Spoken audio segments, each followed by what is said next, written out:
Let's create a basic render scene for our grooming. So first, what we need is some sort of light. Just hit tab and search for environment, and you're gonna find an environment light. So we place one, and then for the environment map, we want to browse, go to our project, and in maps, HDR, we're gonna find an environment we can use.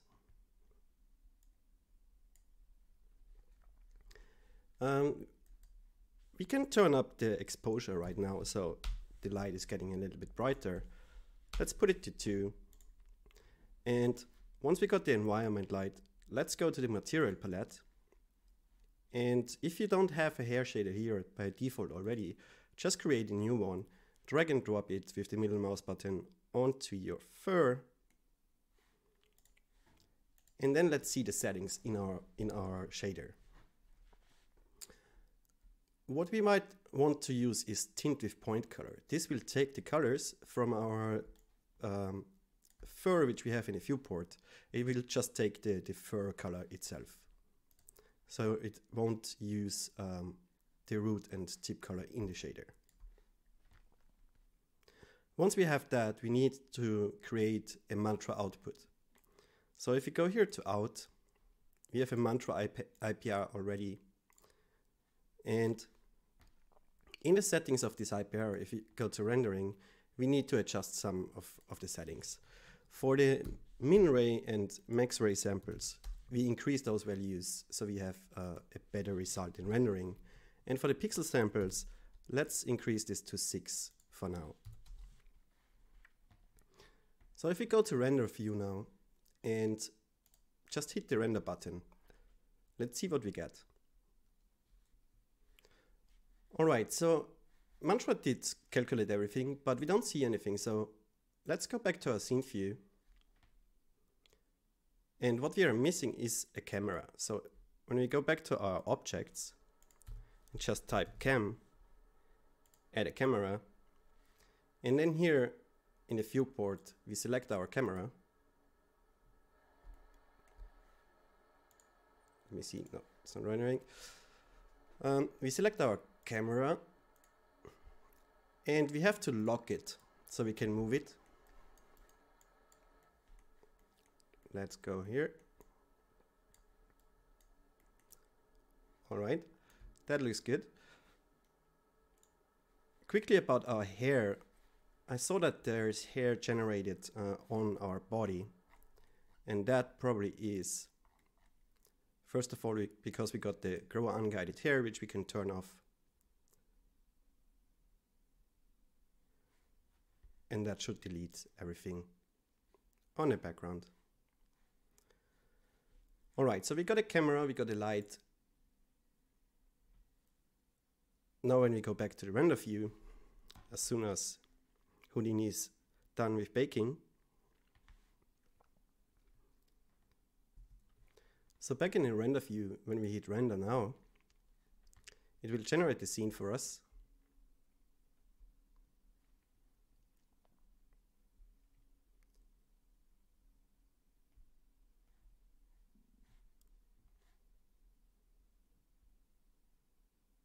And now we should be able to see something. Alright, here it starts rendering. You might wonder why my preview is so slow. I have an update time changed here. Normally the update time is set to 1.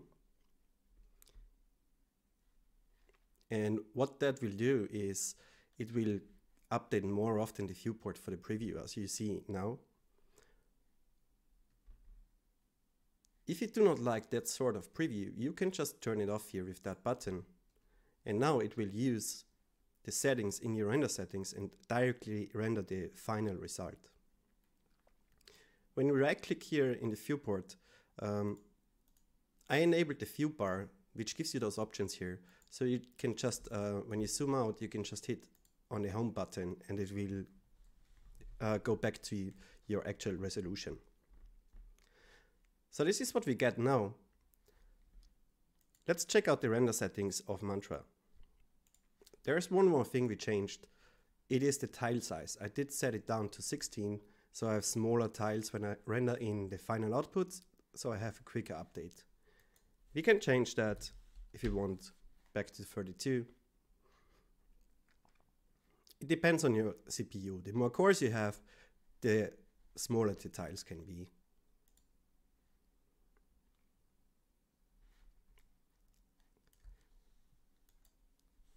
To have a better quality, we can increase our pixel samples to something like 12, and that should already give us kind of a final output quality in terms of sampling.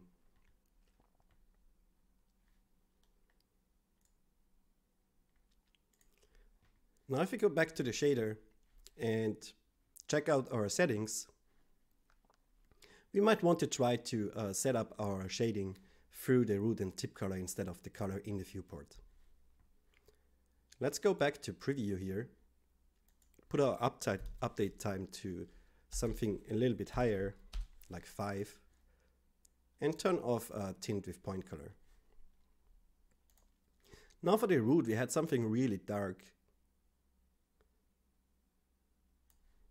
And for the tip in the viewport, we had something bright, a little bit in greenish, and let's see what that gives us. You can always make a render region with Shift and left mouse button. Let's turn off the preview again.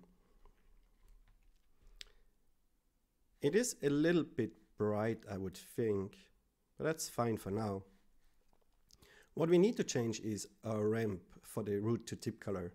So let's say we want the root color, the dark one, to be further along the hair, and then we want to change the ramp a little bit, so we add one. You right click, set the interpolation to spline on all of the points.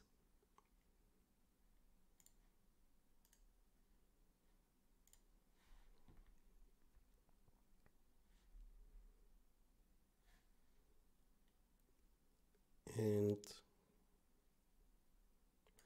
let's see, we maybe want something like this.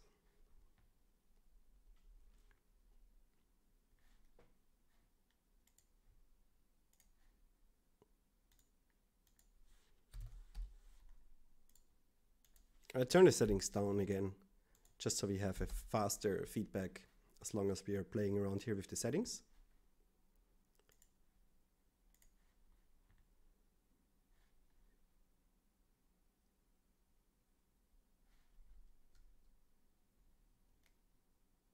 And I think those settings are quite okay. We see like our dark color, and we see our tip color. Might turn up the brightness a little bit more on our tips.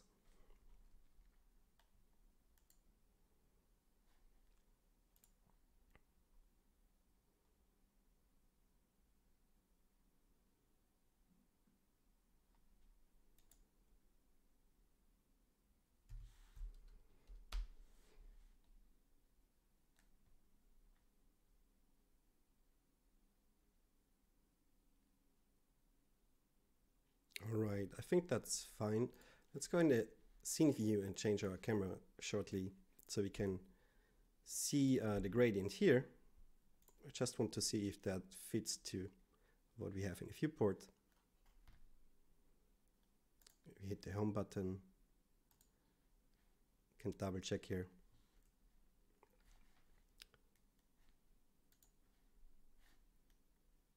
Right, I might turn that a little bit down here. Something like this. Add one more interpolation step here.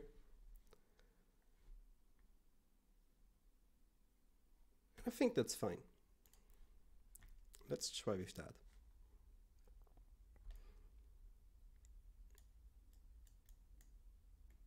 Let's move this here. Go back to our render settings. Adjust it to our final settings. Let me quickly check about the samples. I think that 3 should be fine. And now let's turn this off and see what we get in our output.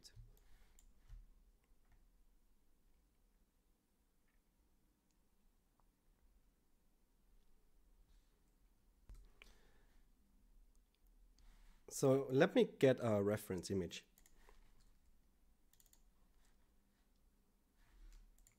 And copy the path to it.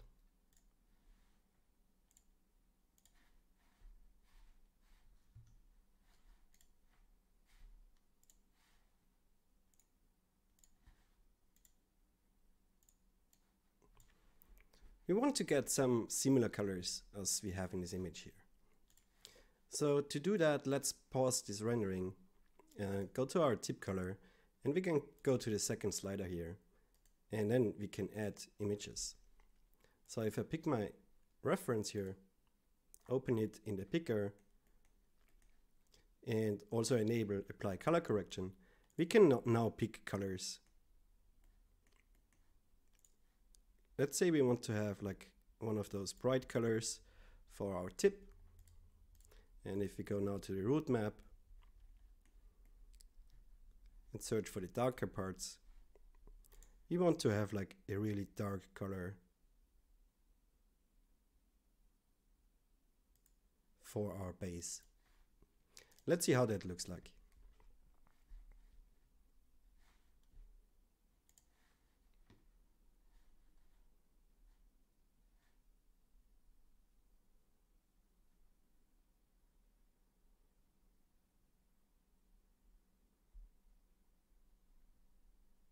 That gives us already quite a good result in terms of what our rendering looks like and what our reference looks like. For a better result here, we need to paint maps later on for our tip color and root color. One more thing we can do is we can increase our, when we go to the tree view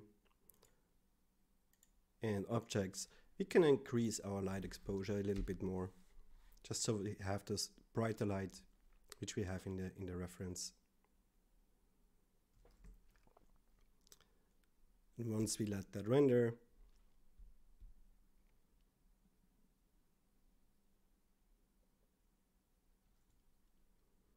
and leave it rendering until it's done. All right, so it's almost done. I also changed the camera a little bit so it fits to the camera of our reference image. Let me turn off this here. It's auto refresh. I added some randomization, so I just turned on the randomize options in the hair shader. And what else did we do? Yes, I added a shader for the body, so we have like the dark color we have in the reference. And that's about it. So we can already see some parts work okay. Let me get the reference. So, here it is, and here's the reference. Some parts work okay, like in terms of shape. We have to break up the groom here. Here the curves and so on, we need to exaggerate here a little bit more. We need to make longer fur on the top of the eyebrows and so on, so it's too short here. We need to add the flyaway we mentioned. That's going to be one of the next steps. Then also adjust the ears, like the fur is not long enough here. And then we need to break up our clumps. Like the flyaway will help because it will also break up the clumps by adding hair which is not clumping but which is going in some random direction a little bit. And it's like here when we see the clumps here, we have all this hair going away here. So we want to break up all that even mess here. I call it mess for now. And then one of the next parts is adding our parting lines. So in the next video we will focus on the flyaway hair and our parting lines.